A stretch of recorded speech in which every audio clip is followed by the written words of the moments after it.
accordance with long-standing tradition across the United States, counties in California administer most local, state, and federal elections. Although state and federal law govern how counties administer elections, typically counties pay for state and federal election costs. However, in the past, the state and federal governments have occasionally provided money to counties to pay for these costs. The traditional way of voting in California is based on precincts.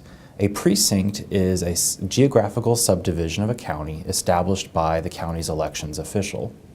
State law requires that each precinct have generally no more than 1,000 voters, and then on election day, each precinct has a polling place where voters who live in each precinct go to cast their ballots.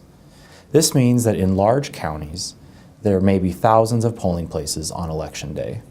In addition to voting in person at a polling place, California voters can choose to vote by mail. Voters can choose to do this either on a one-time basis or as permanent vote-by-mail voters.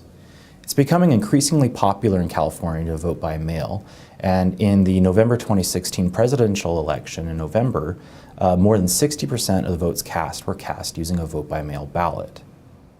Voter registration and participation varies across the state.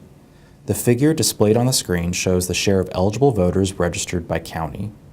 Some counties have over 85% of eligible voters registered to vote, while other counties have less than 65% registered. Voter participation, or turnout, also varies by county and by election. For example, in the November 2016 presidential election, 68% of registered voters in Los Angeles County voted. However, in the March 2017 municipal and special election, fewer than 20% of registered voters cast ballots.